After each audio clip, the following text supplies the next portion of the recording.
परमादरणीय मुख्य अतिथि महोदय, प्रधानाचार्य तथा हम सभी को अज्ञानता रूपी अंधकार से ज्ञान रूपी प्रकाश की ओर ले जाने वाले मेरे गुरुजन वृंद तथा मेरे भाइयों और बहनों, आज इस गणतंत्र दिवस के पावन पर्व पर हम सभी का स्वागत, अभिनंदन और वंदन करते हैं।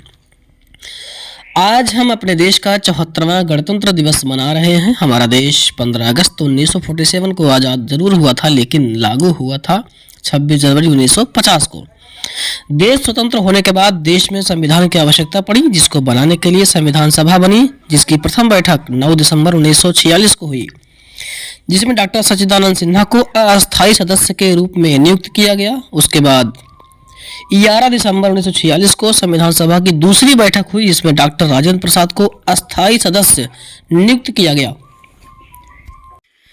संविधान के प्रारूप समिति के अध्यक्ष डॉक्टर भीमराव अंबेडकर को बनाया गया। हमारा संविधान को बनाने में 2 वर्ष 11 माह 18 दिन का समय लगा, जिसको बनाने में 63,96,729 रुपये खर्च हुआ था।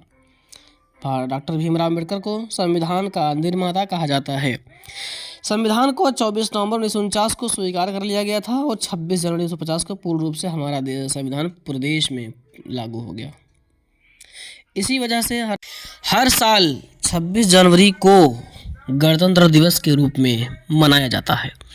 पहली बार गणतंत्र दिवस 26 जनवरी 1950 को लागू किया गया, मनाया गया। यह तो वो दिन था जब से हम कहने लगे कि हम भारतवासियों का अपना संविधान व कानून है और हमें ब्रिटिश राज से पूरी तरह आज़ादी मिल गई है। संविधान की प्रस्तावना इस प्रकार है: हम भारत के लोग भारत को एक संपूर्ण प्रभुत्व संपन्न समाजवादी पंथ निरपेक्ष लोकतंत्रात्मक गणराज्य बनाने के लिए तथा उसके समस्त नागरिकों को सामाजिक, आर्थिक, राजनीतिक न्याय, विचार, अभिव्यक्ति, विश्वास, धर्म और उपासना की स्वतंत्रता, प्रतिष्ठा और अवसर की समता प्राप्त कराने के लिए तथा उन सब में व्यक्ति की गरिमा, राष्ट्र की एकता और अखंडता को सुनिश्चित कराने वाले बंधुता को बढ़ाने के लिए आज दिनांक 24 नवंबर 1949 को अपने इस संविधान सभा में मिति मार्गशीर्ष शुक्ला सप्तमी संवत 2006 विक्रमी को द्वारा इस संविधान को